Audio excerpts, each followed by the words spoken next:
विघ्नस्वराट्येने ब्रह्म हृदय आदिकवये मुच्यन्ते यत्सूरयः तेजोवारिमृदां यथा विनिमयो यत्र त्रिसर्गो मृषा धाम्ना स्वेन सदा निरस्तकुहकं सत्यं परं धीमहि धर्मः प्रोक्षितकैतवत्र परमो निर्मत्सराणां ददां वेद्यं वास्तवमत्र वस्तु शिवदं तादत्रयोन्मूलनं श्रीमद्भागवते महामुनिकृते किं वा परेश्वर सद्यो हृद्यवरुध्यते प्रकृतिभिः शुश्रूषुभिः तत्क्षणात् निगमकल्पतरोर्गलितं फलं सुखमुखादमृतद्रवसंयुतं पिबत भागवतं रसमालयं भूभवो रसिका भुवि भावुकाः यं प्रव्रजन्तमनुपेतमपेतकृत्यं द्वैपायनो विरहकातराजुहाव पुत्रेति तन्मयतया गर्वोऽभिनेदुः तं सर्वभूतहृदयं मुनिमानतोऽस्मि यस्वानुभावम् अखिलश्रुतिसारम् एकमध्यात्मदीपमतितीरशतां तमोऽन्धं संसारिणां करुणयाः पुराणगुह्यं तं व्याससूनुपयामि कुटुम्बीनां सच्चिदानन्दरूपाय विश्वोत्पत्त्यादिहेतवे तापत्रयविनाशाय श्रीकृष्णाय वयं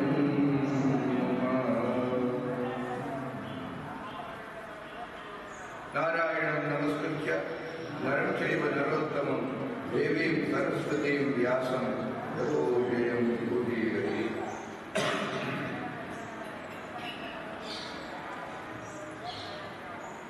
श्रीकृष्ण गोविंद हरे मुरारे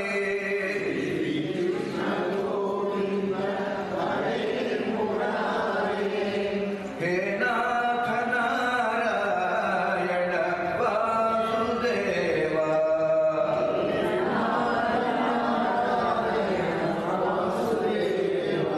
श्रीकृष्ण गोविंद हरे मुरारे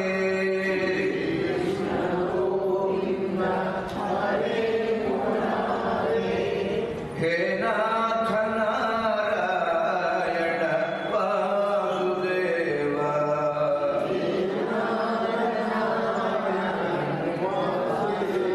गोविंद गोविंद गोविंद गोविंद मुकुंद शौरे गोविंद गोविंद मुकुंद शौरे गोविंद दामोदर माधवेति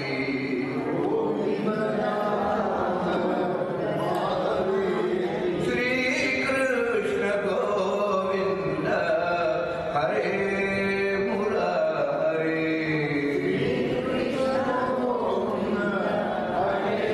मुरारे हे नाथ नारायण वासुदेवा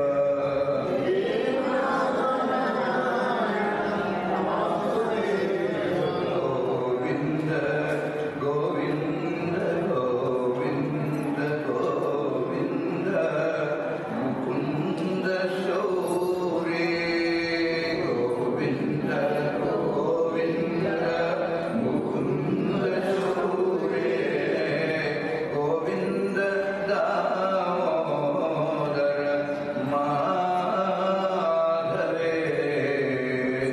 माधवेति भक्तवत्सल भगवान की वृंदावन विहारी लाल की समस्त भक्त मंडली की हर नम पार्वती చేతులారంగ శివుని పూజింపడే నోరు నవ్వంగా హరికీర్తి తుడువడేని దయయు సత్యంబు లోతుగా తలపడేని కలుగులన్నింటికీ నీ పాద కమల సేవయు నీ పాదాఖ్యకులతో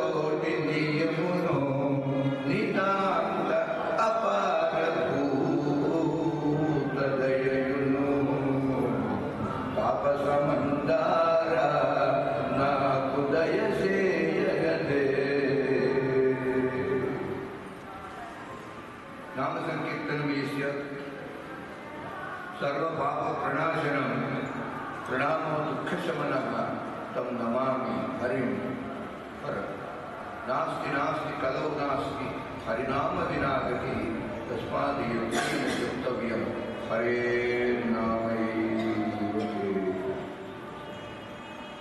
వరగోవింద కథా సుధారస మహావర్షోరుధార పరంపరలంగా కబుధేంద్ర చంద్ర ఇతరోపాయానురక్తిం ప్రవిస్తర దుర్దాంత దురంత దుస్సహ జను సంభావితానేక దుస్తర గంభీర కఠోర కల్మషకన జావానలంబు ఆరునే.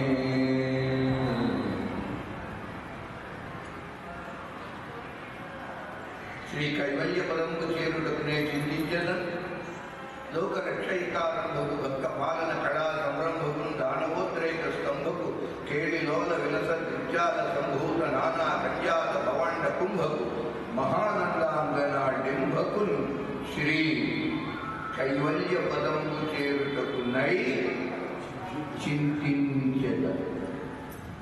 ఈ చింతన గొప్పది. చింతనకి ఏ వ్యక్తితో మనకు అవసరం లేదు, ఏ వస్తువుతోనూ పని లేదు. కేవలం చింతించే ఒక మనసు ఉంటే చాలు. పరమాత్మ మనకు మనసు ప్రసాదించాడు. ఏకాదశ ఇంద్రియాలలో మనసు గొప్పది. ఆ మనసు పరమాత్మ యొక్క విభూతి. ఇంద్రియాణం మనశ్చాస్మి అని గీతా శ్లోకం ఉంది విభూతి యోగంలో. శరీరంలో ఇన్ని ఇంద్రియాలు ఉన్నాయి కదా, అవన్నిటినీ కాదని ఒక్క మనసు నా విభూతి, ఇట్ ఈస్ మై గ్రాండ్యూర్ అలా చెప్పాడు. కానీ ఏ పని చేయాలన్నా మనసు మన సంకల్పం. మనీ మనుష్యాణం కారణం బంధమోక్షయో బంధాయ విషయాసక్తం ముక్తి నిర్విషయం మనకు. మంచి మాట. ఈ శ్లోకము దాదాపు ఉపనిషత్తులలో రిపీటెడ్గా వస్తూ ఉంటుంది. రిపీటెడ్, పునరుక్తిగా. ఈరోజు ప్రధానంగా తృతీయ స్కంధంలో కపిల బోధాన్ని వస్తుంది. శ్రీ మహావిష్ణువు కపిల అనే నామధేయంతో అవతరిస్తాడు. కపిల అవతారం. ఆ కపిలుడు తండ్రి సన్యసించగా తల్లి అయినటువంటి దేవహూతికి సాంఖ్య యోగాన్ని ఉపదేశిస్తాడు. సాంఖ్య యోగం వేరు, సాంఖ్య దర్శనం వేరు.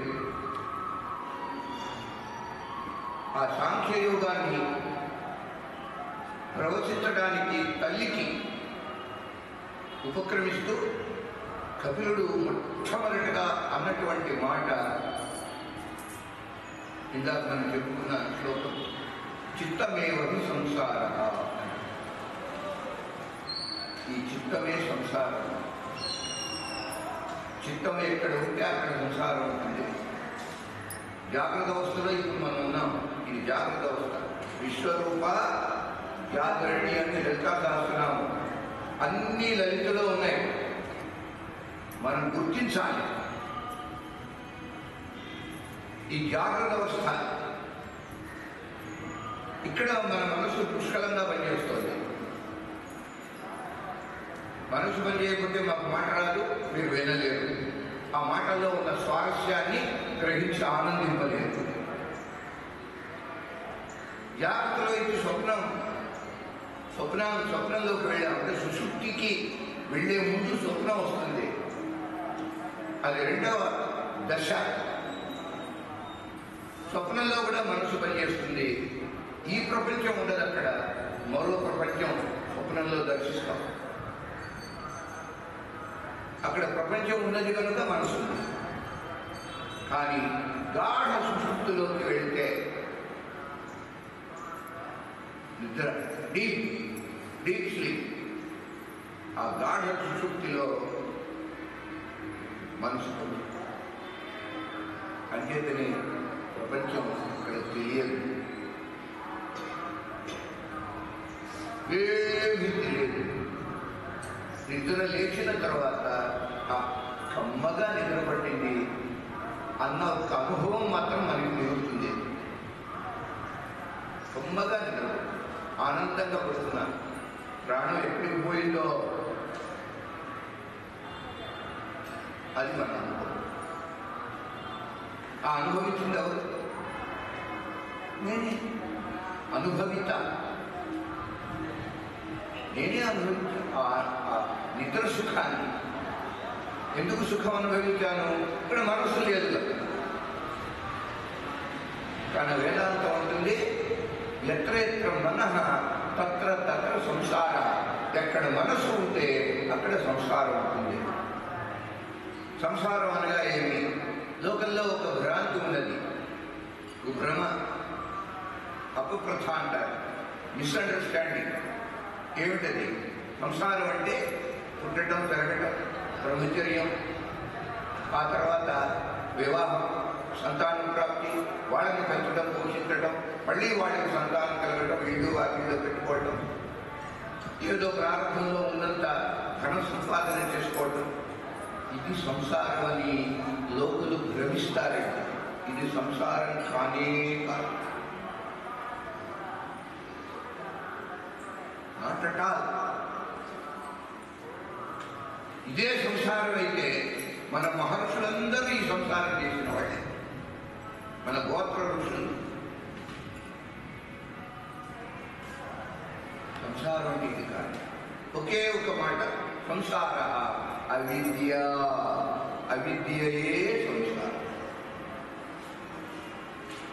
ఈ సంసారానికి పరిహారం విద్య. ఈ సమస్యకి పరిష్కృతి, పరిహారం, పరిష్కారం విద్య. ఆ విద్య అంటే ఆత్మ విద్య, స్వరూప విద్య, బ్రహ్మ విద్య. అనేక విద్యలు ఉన్నాయి లోకంలో, అవన్నీ కూటికి పనికొచ్చేవి. అన్య విద్యా పరిజ్ఞానం అవశ్యం నశ్వరం భవేత్. బ్రహ్మ విద్యా పరిజ్ఞానం బ్రహ్మ ప్రాప్తికరం, స్థిరం. ఉపనిషత్ మంత్రం ఇది. ఇతర విద్యలు అన్నీ అవశ్యం, తప్పనిసరిగా నశ్వరం, నశించిపోయేవే. ఈ జన్మకే బ్రతుకు తెరువుకి పనికొస్తాయి, లైవ్లీహుడ్. అంతేగాని పరలోకానికి, ముక్తికి పనికిరావు ఈ విద్యలన్నీ కూడా. ఆ విద్యలలో ఆశ్చర్యం అండి, వేదములు, శాస్త్రములను కూడా చేర్చారు. వేదశాస్త్రములు కూడా అవిద్యలే, విద్య కాదండి. మరి విద్య ఏమిటి? కేవల బ్రహ్మ విద్య, ఆత్మ విద్య. ఏ విద్యతో మనకి స్వరూప జ్ఞానం కలుగుతుందో, ఆత్మ జ్ఞానం కలుగుతుందో, సంసార బంధం తొలగిపోతుందో అది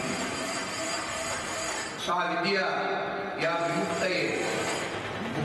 ముక్తిని కలిగించేదే విద్య. అటు బ్రహ్మ విద్యయే భాగవత పురాణం.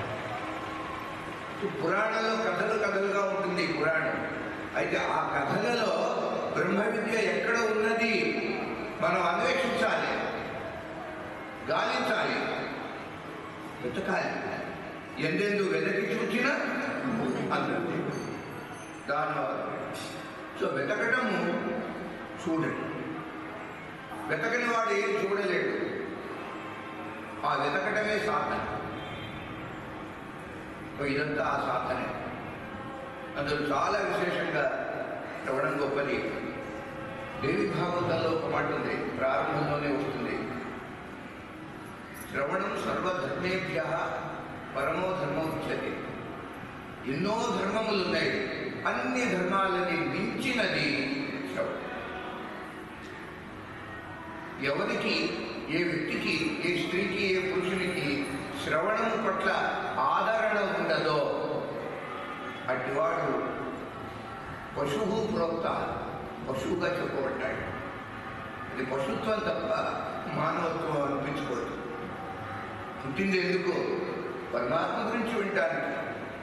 భద్రం కర్ణేభిః శృణుయామ దేవాః భద్రం పశ్యేమ అక్షభిర్యజత్రాః స్థిరైరంగైః స్తుష్టువాంసస్తనూభిః వ్యసేమ దేవహితం యదాయుః. కర్ణేభిః, ఈ చెవుల చేత, శృణుయామ, వినవలే, మేము వింటాం. ఎవరిని గురించి? భద్రం. భద్రం అంటే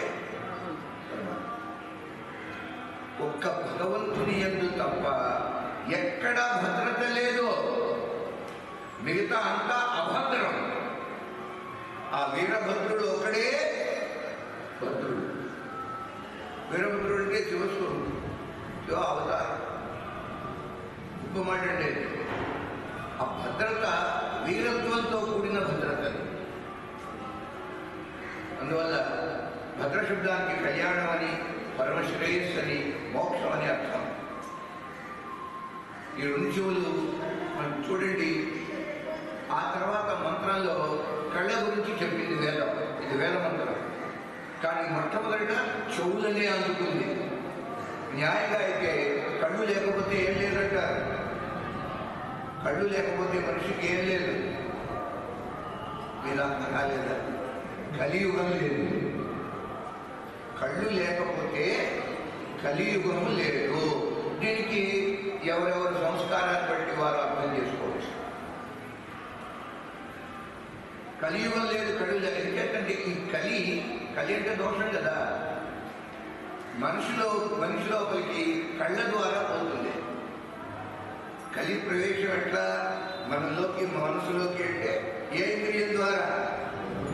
ప్రధానంగా ఈ నేత్రేంద్రియం ద్వారా కలి లోపలికి ప్రవేశిస్తాడు. ఎవరికి రెండు కళ్ళు ఉండవో వాళ్ళకి కలి తెలియదు సార్. వీరభద్రాచార్య ఆయనకి 3 మాసాల వయసు అండి. అప్పటికి బేబీ ఆఫ్ 3 months. అప్పుడు దృష్టి దోషం ఏర్పడ్డది. అది మళ్ళీ కుదరలేదండి. కానీ మహానుభావుడు ఏది పండించు. ఆయన గారు ప్రత్యక్ష సాక్ష్యం చెబితేనే సుప్రీంకోర్టులో ఒక ముస్లిం జడ్జి అడిగాడు, మీరు రామజన్మభూమి అంటున్నారు, రాముడు జన్మించినట్టుగా అయోధ్యలో, ఏమిటి ప్రూఫ్? వాళ్ళు చూపించగలరా అండి? అల్లా ఎక్కడ పుట్టాడు వాళ్ళు చెప్పగలరా? వాళ్ళకి మక్కా, వాళ్ళకి అయోధ్య. అసలు మక్కా ఏమిటి? మక్కేశ్వరుడు. 100 ఏళ్ల క్రితం అది మక్కా కాదు, మక్కేశ్వర, ఈశ్వరుడు. దానివల్ల మార్చిపారేశారు. అది చాలా చాలా మార్చారు. మూర్ఖమైనటువంటి మతం అది. రెట మతం అంటారే అది. అందువల్ల నేత్రేంద్రియం ద్వారా కలి లోపలికి పోతుంది. ఆ కళ్ళు లేకపోతే వాళ్ళకి కలి లేదు. ఆ ఎనర్జీ అంతా స్టోర్ అయి ఉంటుంది. కంటి ద్వారా ఎంత ఎనర్జీ అయితే వేస్ట్ అయిపోతున్నదో వ్యర్థంగా, ఆ శక్తి అంతా వారికి కేంద్రీకృతమై ఉండటం వల్ల అపరిమితమైన అపారమైన ప్రజ్ఞ, మెమరీ పవర్ మనకి ఉంది. కానీ ఈ కళ్ళ వల్ల వేస్ట్ చేసేసి,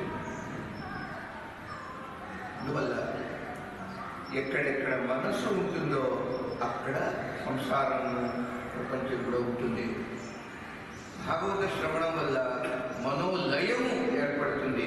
అది లీల యొక్క ప్రయోజనం. కృష్ణ లీలలు ఎందుకు వినాలే? లీల అంటే ఏమిటని చెప్పుకున్నాం. మనం చేసే పనులు కర్మలు, ఆ కర్మలు పరమాత్మ చేస్తే లీలలు. లీలలో స్వార్థం ఉండదు, లీలకి ఫలం ఉండదు, కర్మఫలం ఉండదు పరమాత్మకి. నమాం కర్మాణి లింపంతి, గీతావాక్యం. నమాం కర్మాణి లింపతి నమే కర్మఫలే స్పృహ. పరమాత్మ ఎన్ని కర్మలు చేసినా ఆయనకి కర్మఫలం ఉండదు. ఎందుకంటదు? ఆయన చెప్పాడు, నాకు కర్మఫలం మీద కోరిక లేదు, నేను కర్మలు చేస్తా తప్ప నేను ఫలం కోరను. స్పృహ అంటే కోరిక, అది మాకు లేదు. మనం కూడా ఆ కర్మఫలాన్ని కోరకుండా కర్మ చేస్తే అది యోగం అవుతుంది. ఈ జన్మలోనే పరమాత్మ యొక్క సాక్షాత్కారం పొందగలం, అనుమానం లేదు, నా సందేహం. అట్టి భాగవత మహాపురాణం నిన్నటి రోజున ప్రథమ స్కంధం అది చివరికి వచ్చాం. ఈ రోజున శుక్లవారి ప్రవేశిస్తారు. పెద్ద సభ, సత్సంగం, మహర్షులందరూ ఉన్నారు. వారిలో వ్యాసుడు కూడా ఉన్నాడు. కుమారుడు శుకయోగి కొంచెం ఉన్నతమైన ఆసనం మీద కూర్చుని భాగవతం ప్రవచిస్తుంటే వందల వేల మంది శ్రోతలలో కింద కూర్చుని విన్నటువంటి వ్యాసుడు కూడా ఉన్నాడు. అనగా ఏ వ్యాసుడు తన కుమారునికి ఈ 18,000 శ్లోకాల భాగవతాన్ని ఉపదేశించాడో, ఉపదేశం పొందినటువంటి ఆ శుకుని ముఖత వ్యాసుడు మళ్ళా భాగవత శ్రవణం చేశాడు. ఎందుకని? వ్యాసుని ముఖత వచ్చిన దానికంటే సుఖముఖత వచ్చినటువంటి భాగవతంలో ఇంకా విశేషమైన రసం ఉంది. సుఖముఖాత్ అమృతద్రవ సంయుతం పిబత భాగవతం రసం ఆలయం ముహురహో రసికా. హే రసికా, మీరంత రసికులుగా, హే భావుక, మీరు భావుకు. ఎంత రసికత్వం ఉంటే, ఎంతటి భావుకత ఉంటే అంత గొప్పగా భాగవతం అవగతం అవుతూ ఉంటుంది, లోపలికి వెళుతూ ఉంటుంది. మన భావుకతను పెట్టండి, అది కొద్దిగా ఉంటే కొంచెమే తెలుస్తుంది భాగవతం. 50% 50% అర్థం అవుతుంది. సంపూర్ణంగా భావుకత ఉంటే సమగ్రంగా సాకల్యంగా భాగవత కథ అవగతమవుతుంది, అర్థమవుతుంది. విజయతుని ప్రారంభంలోనే వ్యాసుల వారు ఓ రసికులారా అని సంబోధించాడు వినేవాళ్ళని. వినేవారు రసికులై ఉండవలే. అంటే లౌకిక రసికత్వం అందరికీ ఉంటుంది, మనం అనుభవించిన వాళ్ళే.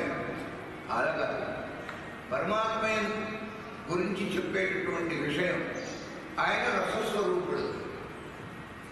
ఆయన కథ వింటుంటే ఆనందం పొందటం, అట్టిది భావుక అని అంటారండి.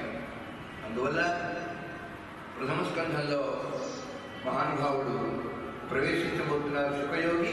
పరీక్షిత్ మహారాజు ఒక సమస్య పూరణ ఇచ్చాడు. ఏమిటది? 2 ప్రశ్నలు. అసలు మానవుడై భూమి మీద జన్మించిన వాడు ఏం చేయాలి, కర్తవ్యం. రెండవ ప్రశ్న, చావటానికి సిద్ధంగా ఉండేవాడి కర్తవ్యం ఏమిటి? ఈ 2 అడిగాడు. మనం అనుకుంటాము చావటానికి సిద్ధంగా కాటికి కాళ్ళు దాక్కుని ఉన్నటువంటి వాడు పరీక్షిత్తు, ఆయనకి వారం రోజుల్లోనే మరణము. మనకి ఆ పరీక్షిత్తు మీద జాలి, సానుభూతి. అయ్యో పాపం, వారం రోజులే ఉంటాడే, ఆయన మీద జాలి ఎందుకండి?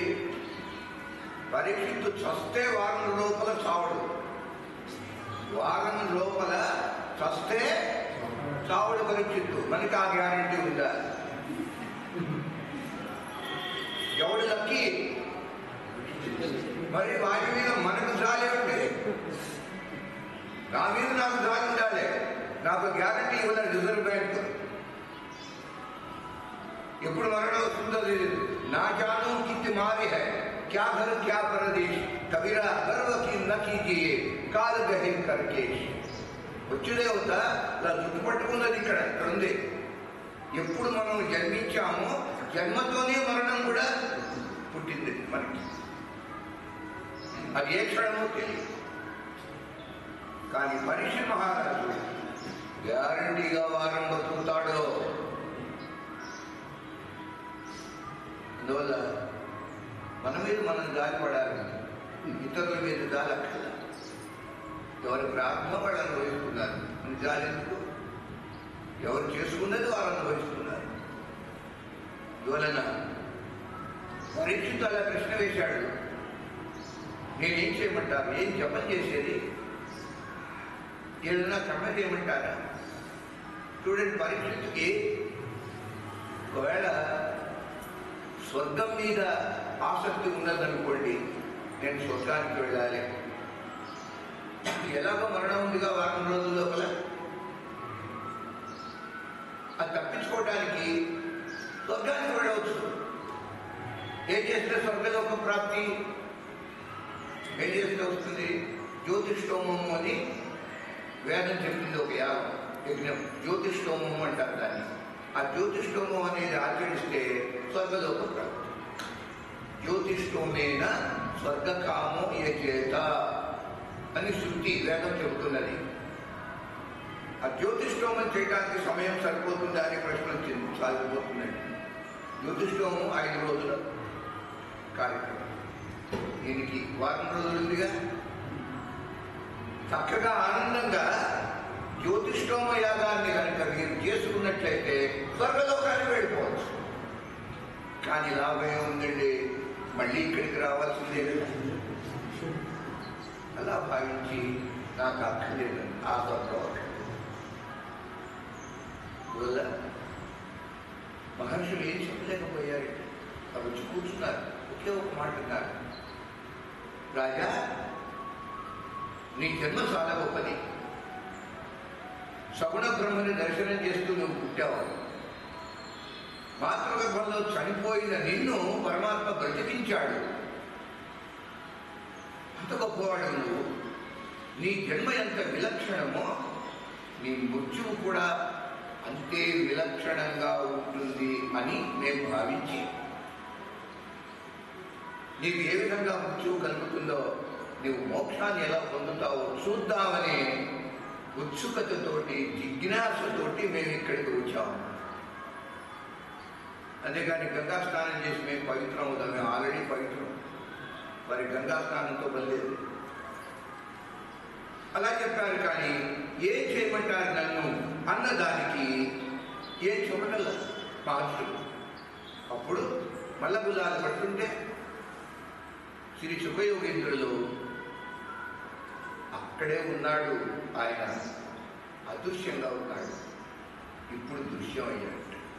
అంతే, వారు రావటం అంటే ఎక్కడి నుంచో రాలేదు, అక్కడే ఉన్నవాడు ఆవిర్భవించారు. తత్రాభవత్ భగవాన్ వ్యాసపుత్ర అంటున్నాడు సూత ముని.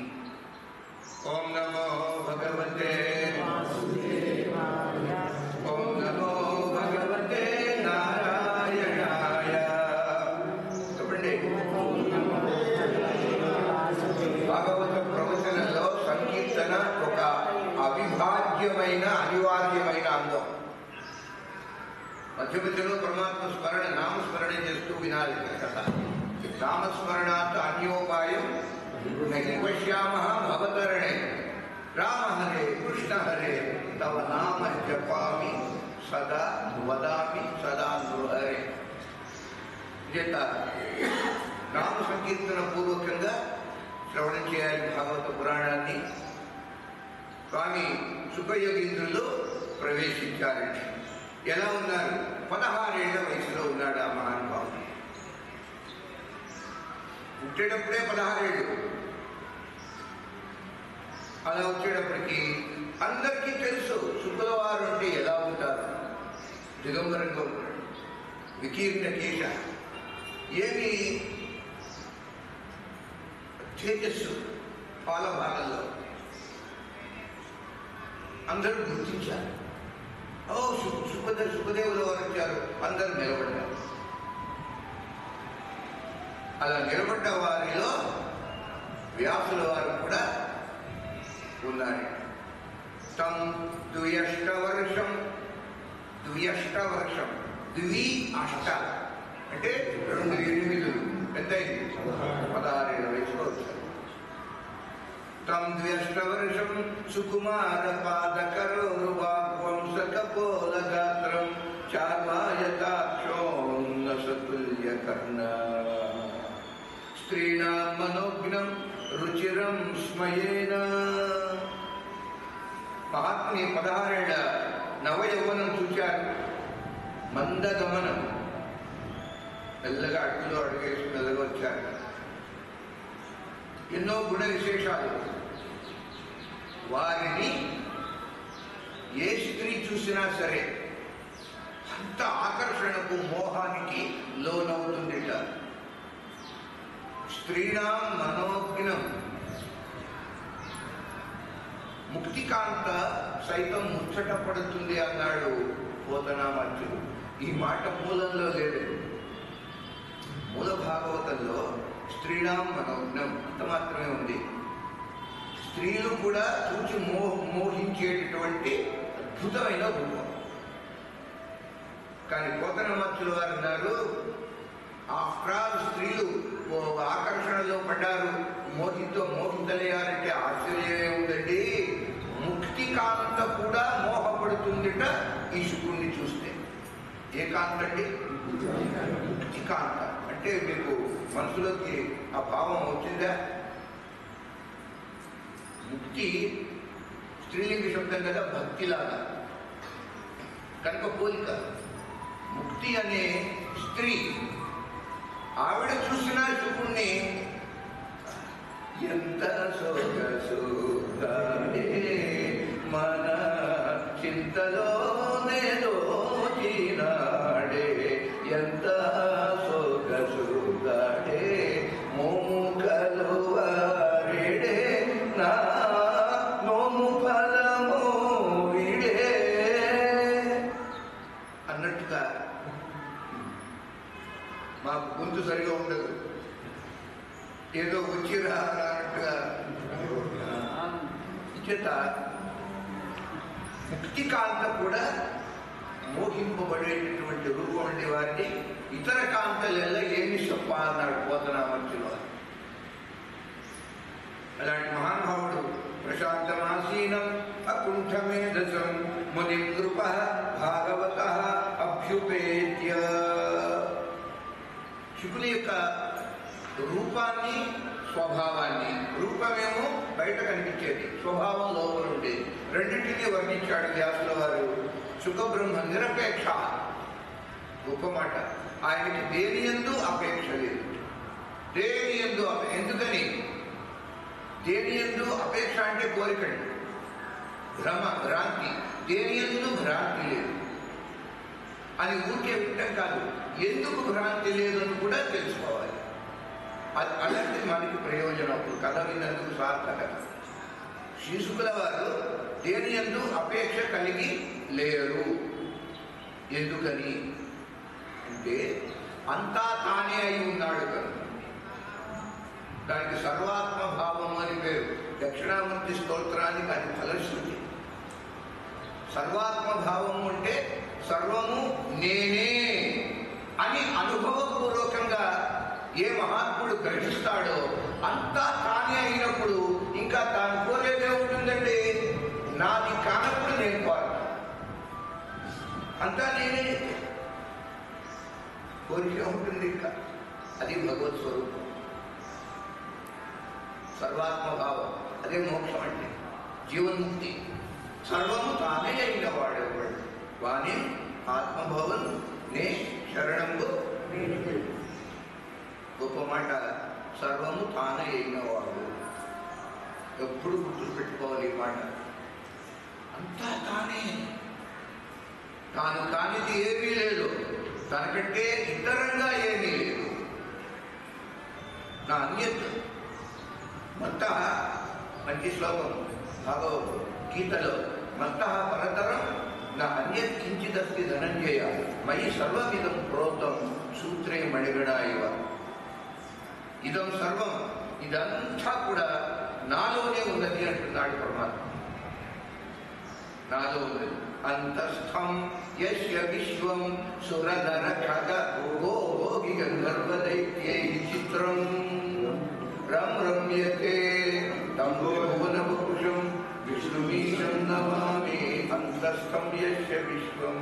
అంటే ఏమిటర్థం? అంతస్థం యస్య విశ్వం. అంత మాత్రం కనీసం తెలియాలి. నేను చదువుతుంటే అందిస్తున్నారు, ఓకే. భావం విశ్వం, ఈ ప్రపంచము యస్య, ఏ పరమాత్మ యొక్క అంతః లోపల స్థ ఉన్నదో అట్టుగా నామరూపాత్మకమైన విశ్వము ఎవడిలో ఉన్నది? భగవంతుడిలో. ఎట్లా ఉంది? లోపల ఉంది. కానీ మనం ఎలా చూస్తున్నాం? బయట చూస్తున్నాం. ఇది వాస్తవంగా లోపల ఉంది. కానీ మన చూపు బయట ఉంది. అది మాయ, అది అజ్ఞానం, అది అవిద్య. అంతస్థం, లోపల ఉన్నది విశ్వం అంతా కూడా. అంతర్బహిష్ట తత్సర్వం వ్యాప్య నారాయణ స్థిత. లోపల కానీ బయట. కానీ చిత్రము విశ్వం దర్పణ దృశ్యమాన నగరీ తుల్యం నిజాంతర్గతం పశ్యన్న ఆత్మని మాయయా బహిరివోద్భూతం యథా నిర్ణయ.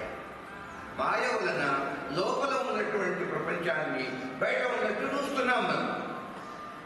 కానీ బయట లేదండి ప్రపంచం. విశ్వం దర్పణ దృశ్యమాన నగరీ తుల్యం. ఇప్పుడు అద్దం ముందు నిలబడ్డాం, మనకు ప్రతిబింబం అందులో ఉన్నట్టు చూస్తున్నాం.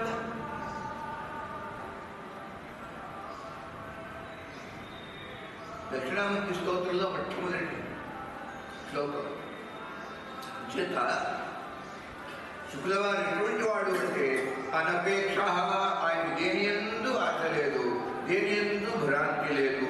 అలా అలా అలాంటి మహాపురుషులని ధ్యానిస్తూ ఉంటే ఆ స్థితి మనకు కూడా ఎప్పటికైనా వస్తుంది. ఇప్పుడు లేకపోవచ్చు కాదు, కానీ సంపాదించుకోవాల్సింది అది మాత్రమే. అంతా నేనే అయిపోతే ఎంత ఆనందం అండి! బ్రహ్మానందం అది, జీవన్ముక్తి సౌఖ్యం అది. అది బ్రతుకుండగానే ఆ స్థితిని మనం కలిగించుకోవాలి. మరణించిన తర్వాత వచ్చేది కాదండి. ఒకసారి దేహం పడిపోయి మరణం వస్తే మళ్ళీ జన్మించడమే తప్ప ముక్తి రాదు. కాన ముఖంలో పరమమైనటువంటి కాంతి, అకుంఠితమైన బుద్ధి శ్రీ శుకుల వారిది. అసలు తెలియని విషయం లేదండి వారికి. సర్వజ్ఞ. సర్వజ్ఞ అంటే సర్వం జానాతి. వారికి అంతా త్రికాల జ్ఞానం ఉన్నది. గతం తెలుసు, వర్తమానం తెలుసు, భవిష్యత్తు తెలుసు. విశ్వం విష్ణు వషట్కార భూత భవ్య భవత్. మూడు కాలాలు ఇవి: భూత భవ్య భవత్. త్రికాల జ్ఞానం. బ్రహ్మ సర్వజ్ఞుడు.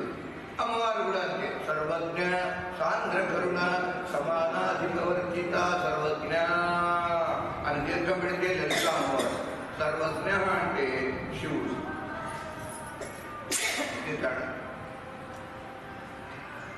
శ్రీ శుకుల వారు సర్వజ్ఞ. సుఖోపవిష్టుడై సుఖబ్రహ్మని పరమ భాగవతుడు పరీక్షిత్ మహారాజు సమీపించారు. పరీక్షిత్ మహారాజు దగ్గరికి వచ్చాడు శుకులవారు. ఆహా, వెంటనే లేచి శిరస్సు వంచి పాదాభవనం చేశారు. ఏకాగ్రమైన మనసుతో రెండు చేతులు జోడించడం. దీనికి ఏమిటి పేరు? అంజలి అని పేరు. దీనికి ఏం పేరు? అంజలి గావించద భూసురాన్వయమణి సద్బంధు చింతామణి అంటుంది. ఎవరు?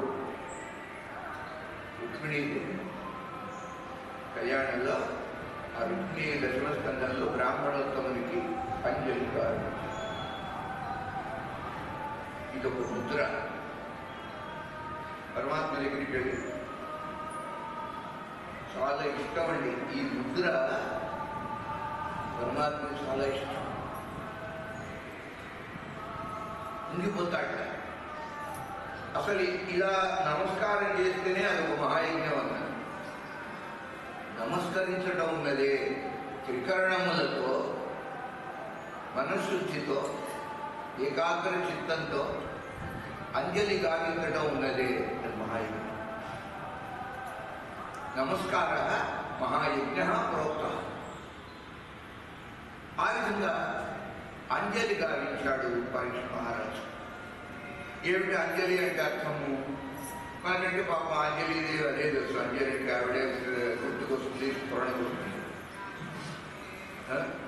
జగదీశ్వర పాహి పరమేశ్వర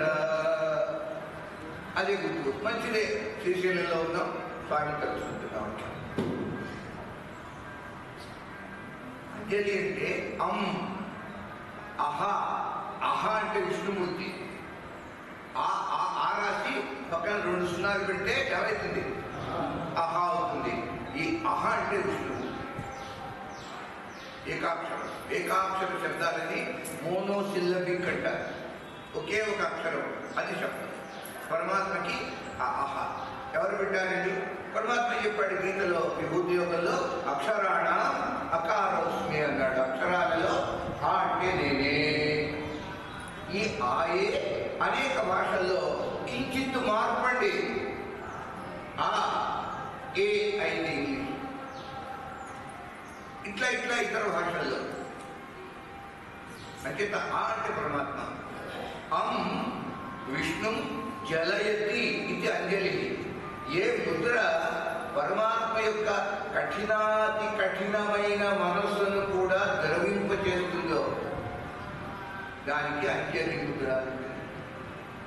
మన పట్ల ఆయన కఠినంగా ఉన్నాడు అనుకోండి, నేను చూడనురా, నేను నీతో మాట్లాడనురా, నేను అనుకరించనురా, నువ్వు కోరిన వరం ఇవ్వను అని భీష్మించి కూర్చున్నాడు పరమాత్మ. ఆయన ఎట్లా లొంగ తీసుకోవాలి? ఎవరిని? పరమాత్మని లొంగ తీసుకోవాలి.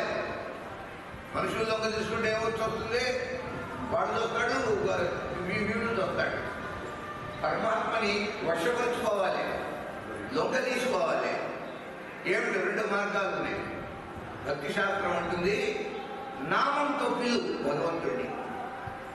మన భగవన్నామాన్ని ఉచ్చరిస్తూ ఒక్కసారి పిలిచామంటే గట్టిగా ధ్యానం ఓ అని అనకుండా ఉండలేడు. నామంత ఒకటి. నామ అంటే నేమ్. ఇంగ్లీష్లో నేమ్ ఉండే, అది నామ అనేది నేమ్ అయింది. అన్నీ గ్రీకులో, లాటిన్లో అన్నీ సంస్కృత పదాలేనండి. అలా అలా అలా మారిపోయింది. నామశబ్దం కూడా నమయతి ఇది నామ, దానికి నిరుక్తి అది. నమయతి అంటే ఏ భగవన్నామము పరమాత్మని ఉంచుతుందో, ఉంచడం. భగవంతుడు కూడా ఇలా అనాల్సిందే, మనకు తల ఉంచాల్సిందే. అలా భగవంతుణ్ణి కూడా తల ఉంచేటట్టుగా చేసేది నామం. ఇది రెండవది అంజలి. అంజలి పరమాముద్ర. ఇది పరమమైనటువంటి 24 ముద్రలు సంధ్యావందనం చివరిలో. ఇది ముద్ర నజానాకి గాయత్రి నిష్ఫలా భవిష్యత్తు మాట ఉంది. ముద్రలు తెలియకుండా గాయత్రి జపం చేయించడం, సంధ్యాలు అర్ఘ్య ప్రదానాలు ఇవన్నీ ఇవ్వటం ఉన్నదే, అది వ్యర్థమైపోతుంది ముద్రలు తెలియకపోతే. కానీ ముద్రలు తెలియవని చెప్పి సంధ్యను మానుకోరాదు. నువ్వు తెలిస్తే నష్టం లేదు. కానీ గాయత్రి జపం లేకపోతే ఎట్ట? తల్లిని మర్చిపోతామని చెప్పండి. అందువల్ల ఆ ముద్రల కంటే ఈ ముద్ర గొప్పది. అందుకు చెప్తున్నా, 24 ముద్రావై గాయత్ర్యాం సుప్రతిష్ఠిత ఇది ముద్రా నజానాతి గాయత్రి నిష్ఫలా భవేత్ అనే మాట ఉంది. భయంకరమైన మాట. నీవు ముద్రలు ప్రదర్శించకపోతే నువ్వు చేసిన గాయత్రి వ్యర్థం రాని ఉంది అక్కడ. మాకు ఎలాగో ముద్రలు రావు, చేసినా కూడా గాయత్రి వేస్ట్ కదా, ఎందుకు చేయాలి? ఇలాంటివి అడ్డం పెట్టుకుని ఎస్కేప్. ముద్రలు రాకపోతే పోనీ గాయత్రి మంత్రం జపం చేయడానికి ఏమైంది? కానీ ఆ ముద్రల కంటే ఈ ముద్రలు అమ్మవారి దగ్గర కరిగిపో. ఆ విధంగా పరీక్ష మహారాజు శ్రీశుకుల వారికి అంజలి గావించాడు, వందించాడు. సత్యవాక్యాలతో, మధురమైన ప్రియమైన మాటలతో వారికి స్వాగతం పలికి మహానుభావ సుఖదేవ, నా అదృష్టమేంటో గాని పవిత్రమైన పుణ్యకీర్తివి నువ్వు, విజ్ఞాన విభీషణుడవు నువ్వు, దివ్య భాషణుడవు. నీ యొక్క భాషణ ఉన్నదే అది చాలా దివ్యమైందయ్యా. అటు సమయానికి నువ్వు ఇచ్చేశావు. ఓ అవధూత శిరోమణి కాళ్ళకు మొక్కాడు. నీ ఆగమనం వల్ల నేను ధన్యున్నయ్యాను. నీ సందర్శనం వల్ల మా జన్మ భావనమైంది, ధరించింది. నీ వంటి బ్రహ్మజ్ఞాని పవిత్రమైన నామాన్ని ఒక్కసారి ఉచ్చరిస్తే చాలు పాపములన్నీ భస్మీపటలమైపోతాయి కదా. పాపారణ్య దవానల అని లలితాశాస్త్రంలో నామం. పాపములు అనే అరణ్యాలను కూడా దహించి వేసే అనల, అనలము అంటే అగ్ని, అది లలిత. అట్లా ఆ నామం ఉచ్చరించేటప్పుడు ఈ భావం మనసులో మెదలాలి. దాని పాపాలు పోవు. పాప అరణ్య దవానల ఆ మాట ఇక్కడ అంటున్నారు. పరీక్షిత్ అంటున్నాడు, ఇక ఇప్పుడు మీ నామాన్ని ఉచ్చరిస్తేనే మా పాపాలు పోతాయి. ఉచ్చారణ చేస్తే స్మరణ మాత్రమే అన్నట్టుగా జన్మ సంసార బంధనాలు. అలాంటిది మిమ్మల్ని దర్శిస్తే సాక్షాత్తుగా,